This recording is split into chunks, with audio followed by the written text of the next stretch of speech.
जियाउर रहमान। बहुत बहुत शुक्रिया माननीय सभापति जी। मैं आज यहाँ मजलूमों की आवाज़ बनकर खड़ा हूँ। उन करोड़ों भारतीय मुसलमान और अल्पसंख्यकों की जद्दोजहद और हक की बात करना चाहता हूँ जो इस देश का अटूट हिस्सा हैं। मेरे अल्फाज बंटवारे के नहीं बल्कि इत्तेहाद के हैं। मेरे अल्फाज मायूसी के नहीं बल्कि एक उम्मीद के हैं।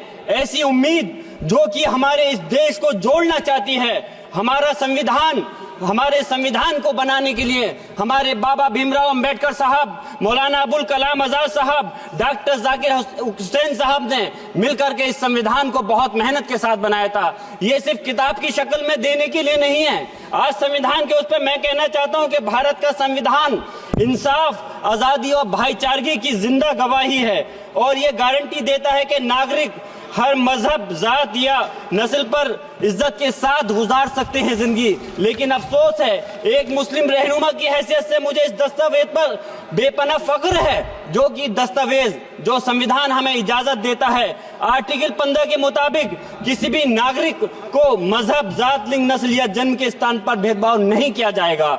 आर्टिकल 19 में बोलने के अभिव्यक्ति की आजादी का हक दिया गया है जो कि हमारे अधिकारी को हक की आवाज को छीनने का आप काम कर रहे हैं। आर्टिकल 25 अपने मजहब को मानने और उस पर अमल करने की आजादी देता है। आर्टिकल 29 के तहत अल्पसंख्यकों के हकों की हिफाजत करने के लिए प्रावधान किए गए हैं।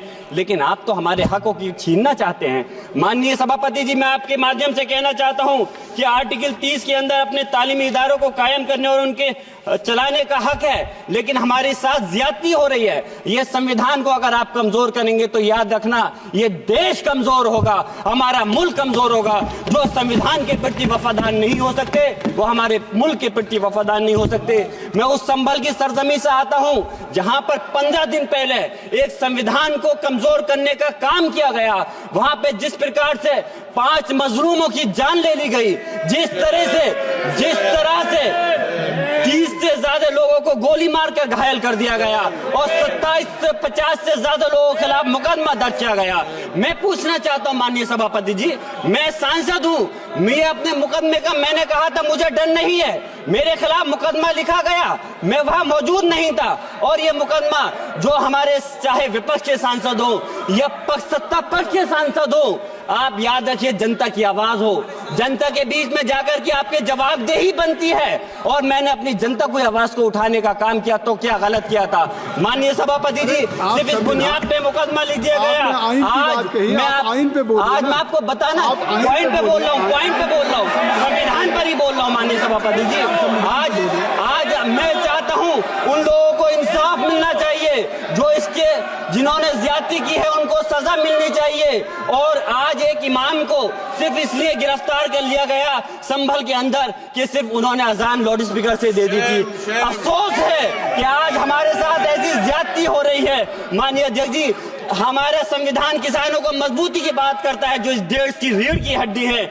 130 किसान जो 10 दिन से ज्यादा समय से जेल में बंद हैं, आप किसानों को हक नहीं दे पा रहे तो किसको हक देने का काम करोगे? मैं अफसोस करता हूँ आज पूरे प्रदेश और मुल्क के अंदर जिस तरह से हमारे लोगों की हिफाजत नहीं की जा रही। एक मॉब लिंचिंग सिर्फ धर्म के नाम पर, अगर कोई मुस्लिम है, ओबीसी है या पिछड़ा समाज का, एससी समाज का है तो नाम पूछ करके उसकी हत्या कर दी जाती है। बुलडोजर चलाए जा रहे हैं। हेट स्पीच, अगर कोई हम कुछ बोलते हैं तो हेट स्पीच करके मुकदमा दर्ज कर देते हैं। और जो हमारे धार्मिक आका हमारे सल्लल्लाहु अलैहि वसल्लम की शान में गुस्ताखी करता है उनके खिलाफ कोई कार्रवाई नहीं। मेरे पास समय कम है इसलिए तेजी के साथ में मुझे बोलना पड़ रहा है। माननीय सभापति महोदय जी, ये सवाल बंटवारे का नहीं बल्कि हम वतनों के लिए जिनका जमीर मर गया है उनके जमीर को जिंदा करने के लिए है। हम चाहते हैं इस देश की आजादी, हमारी देश की सभापति जी, बस मैं अपनी बात खत्म कर रहा हूं, 1 मिनट। हमारी देश की आजादी के लिए मैं ये कोई बंटवारे की बात नहीं कर रहा, लेकिन हमारे मुस्लिम और हिंदू समाज सब लोगों ने मिलकर के इस देश को आजाद कराने का काम किया था। आज उनके साथ ज्यादती क्यों की जा रही है? हम लोग अपने इस मुल्क के अंदर मजबूरी से नहीं रुके बल्कि हम जो है अपनी मर्जी से रुके थे। हमारी मुल्क को आजाद कराने में हजारों लाखों मुसलमानों ने शहीद हुए थे। माननीय सभापति जी, कंक्लूड कर रहा हूँ सिर्फ राजकुमार से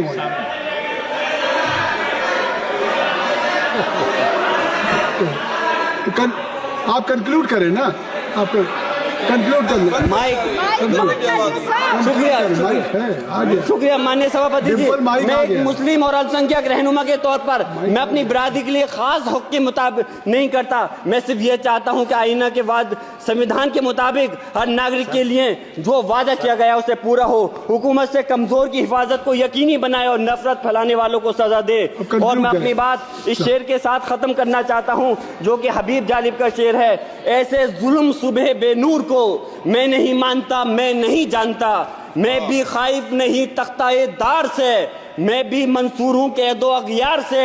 क्यों डराते हो जिंदान की दीवार से, जुल्म की बात को जहल की रात को मैं नहीं मानता, मैं नहीं जानता। श्री राजकुमार संगवान जी, श्री राजकुमार संगवान जी।